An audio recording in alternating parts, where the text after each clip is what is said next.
man, it's been a while. So what do you got for me today? I got a script for a new horror film. I'm pretty proud of this. I got the idea from a nightmare I had. A nightmare? What was it about? So my in-laws, who are horrible people, became a regular family, and I was stuck living with them for the rest of my life. So your script is about a nightmare about someone living with their in-laws? No, my movie's about a monster that comes out of the television and eats people. I just got the idea for the nightmare. Oh, okay, what you said just made my head hurt. Okay, what's the name of the movie? Oh, it's called Terrorvision. Clever, right? No. Am I missing something? Yeah, Terrorvision. The first two letters make the word TV. Oh, I get it. Exactly, it's clever. Not really. Anyway, what are your main characters? Oh, we got a mother, Stanley, what is going on? What the heck was that noise? father. Yeah, it's gonna be dynamite. Older sister, Hey, my TV flipped out. a younger brother, and a grandfather. Hey, honeybee. You know what about the U2s? Oh, and, wait. Mother, father, and brother. This is a family from Critters. Oh, this is completely different. This one is a grandfather. Plus, these are really horrible people. You look at those Hooters. Holy tomato. Let's watch her tonight, okay, Grandpa? All the way to midnight. Hell yeah, we'll watch her. So we're gonna enjoy watching them die. Wait, don't you normally want your main characters to be relatable to the audience? I mean, you want to care what's happening to Susie on the screen up there. Exactly. That's why in this one we decided to go the opposite direction and make them horrible people, so we're gonna be happy when they die. I've certainly heard worse ideas. So what's the deal with the monster? I mean, how does he actually get into the TV? Oh, well, basically the monster is an alien's version of a dog, basically. But over time they mutate.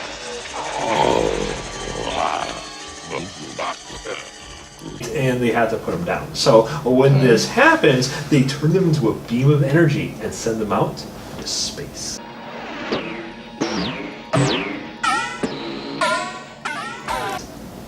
Okay, wouldn't it be easier to just euthanize them? Oh yeah, but then I want to have a plotline for a film. Fair enough. So, speaking of which, just give me a very basic rundown of the script. Okay, so basically this family gets a brand new satellite dish. This baby is going to open a whole new dimension in television pleasure. But the father's such a cheapskate, he refuses to pay for installation. These do-it-yourself 100s are kind of temperamental. Yeah, I mean, give me a break, guy. I need a hand here. Sorry, Mr. Putterman, no can do. The warranty covers repairs only. So he installs it himself, and of course, it doesn't work. I'll show you repairs. Putterman! So when the beam of energy that is the space dog hits the satellite dish, all of a sudden, it works just fine. Check it out. All right, Butterman. What a guy. And why does that make it work? Well, because then they had no reason to look at the satellite dish anymore, and I have weird stuff growing out of it. Okay, but does your weird stuff, like, move the plot along, or? No, but the weird stuff's gonna look really cool. Fair enough. So, the monster, I mean, when it hits the ground, it's on the TV, bam! Starts, like, killing people right away. No, not even a little bit. So the parents and the older sister all have dates, so they leave, and the grandfather and the little brother stay up to watch horror movies. They're hosted by Elvira. Oh, wow, hold on, little snag there. We cannot afford someone with Elvira's talent. It's not gonna work. That really sucks. You know what? We'll just get some blonde actress with less talent, put her into a black dress, and have her make fun of bad movies. Problem solved. Boy, Medusa! Hello, bloodsuckers. But aren't you concerned about copyright laws? What's a copyright? Okay, so moving on, the monster comes out of the television and right away eats the grandfather.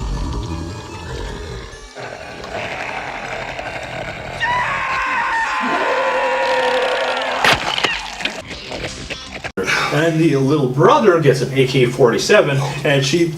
Wait, hold the phone. AK-47? Where does the kid get an AK-47 from? Oh, I forgot to mention, Chloe, the grandfather is a military nut, so he's got a whole bunch of weapons in his bunker. You mean bedroom? No, I mean his bomb shelter-esque bunker. You get the jackets, I'll break out the firepower.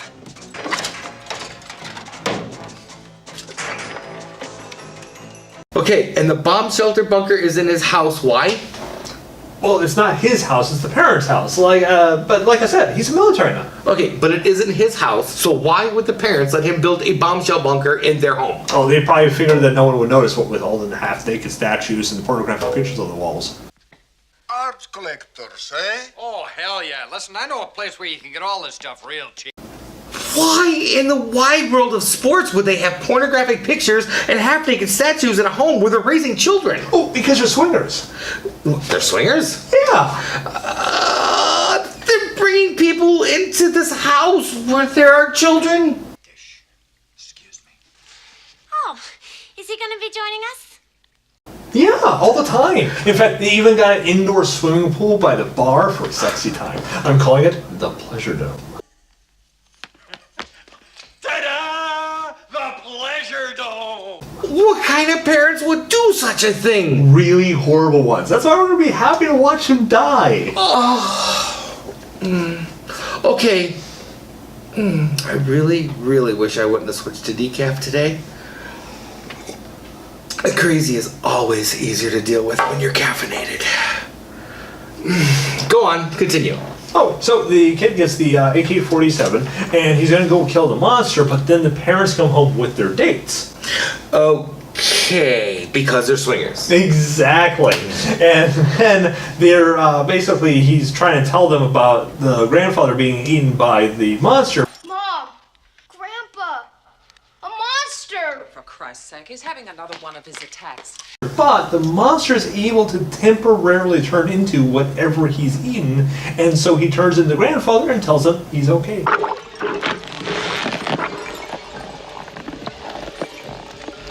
Hold your god-dang horses, I'm changing in here. Hope so soon? So this is where the parents tell the boy to go to his bedroom where he plans his revenge. No, not at all. They actually lock him up in the same room as the monster. Get to bed, young man. We will talk about this in the morning. Oh, Get in there! Get in! Mom, please let me out! Come on! Oh God, you're gonna have the monster eat the kid? Oh, no. The monster is going to leave, and he's going to eat the parents and the dates.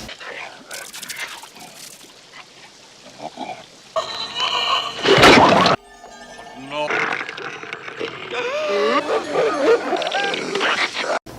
Wait, okay, I might need a shower and a priest after this, but why didn't you have the monster eat the kid? Oh, well, you remember how funny it was when the parents didn't believe the kid about the monster eating the grandfather?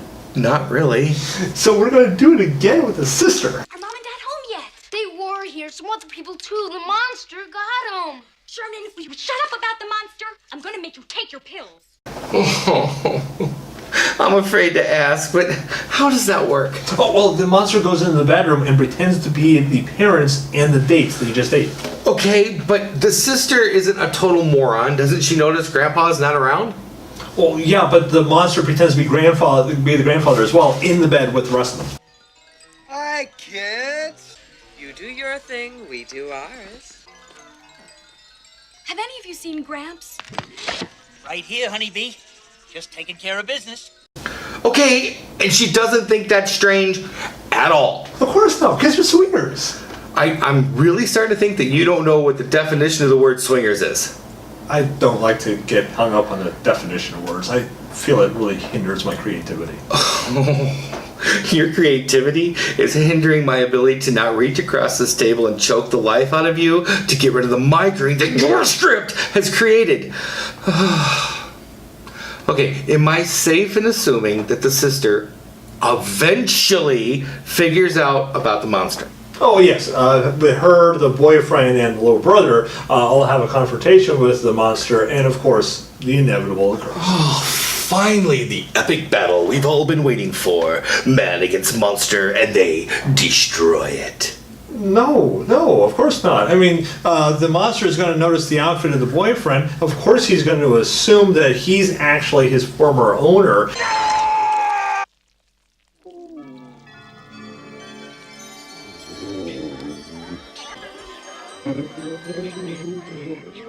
And then because of that, it becomes docile and completely obedient. Did you see that? He looked right at my studs and cooled out. This dude's into metal! He's so barfy. He is not. It's cool. How would anybody who's not just come off a cocaine binge or released from a mental institution see that as inevitable? Well, anyone who's noticed the runtime of the film notices we have a lot of minutes to burn, so obviously I had to have something to keep the plot going. So they make friends with the monster that ate their family, and they're no longer worried about it. Oh, of course not, because they were horrible people.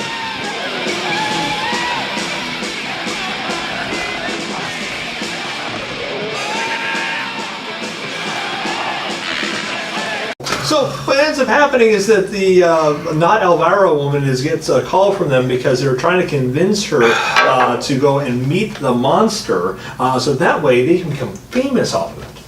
Why her? Why not call a news crew or the neighbor or a newspaper? Well, because her phone number was on the television screen. We're gonna make $1 million. Don't you see? I mean, a monster from outer space, and it's like we own him.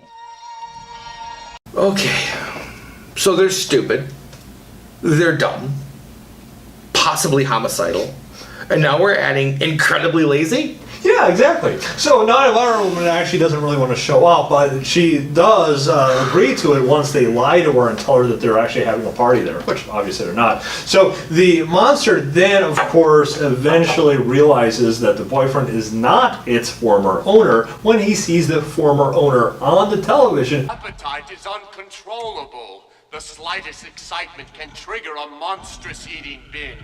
Let me guess, the monster eats the boyfriend. Hey! I said shut up, butthole!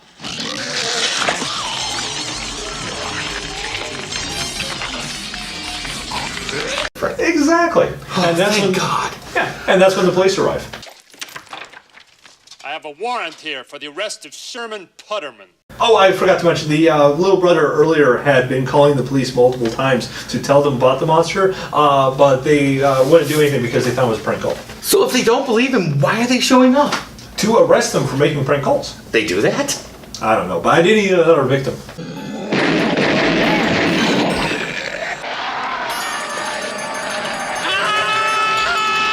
Oh, so the policeman's gonna get eaten by the monster. Exactly, the policeman gets eaten by the monster, and then the former owner shows up to save the day. Finally, our badass in leather climbs out of the UFO, guns blazing, and kills the monster. There is little time. I've come to exterminate the hungry beast. No, not Elvira woman shows up, thinks the former owner is the monster, and kills him. Not so fast, asshole!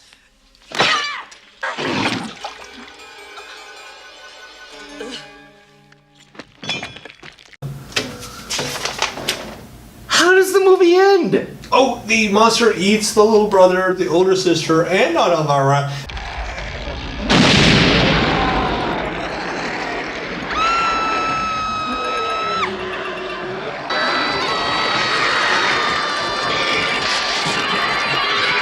Then impersonates not Elvira to her chauffeur and tells him to take her to the movie studio where we assume the monster is going to continue to eat more people. The studio, Al, and make it snappy. Come on. Wow! I know, pretty good, right? No!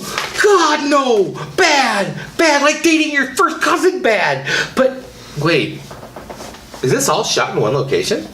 Oh, well, yeah, mostly. I mean, we do have the studio for the not Elvira woman, and we've got the space set for the former owner. But other than that, yeah, it's all in the one house. Carry the 5 for the Actors Union. You know what? We'll make it. Oh, so you did think it was good? Oh, hell no. One of the worst ideas I've ever heard. But, you know, we can make it super cheap. And, in fact, I think I might even know a guy's house that we can use. Hefner. As long as we don't ask too many questions and don't use any blacklight effects. You know... But do you really think we should be making the movie just because you can make it cheap? Well, of course, we do it all the time. Have you seen Howling 2? Besides, the fact that your movie does make my head hurt so much more than my in-laws. But at least it has interesting parts. In our competition, you know what they're filming right now? I've got a camera crew following 4 little boys around looking for a dead body. I mean, who the hell's gonna watch that?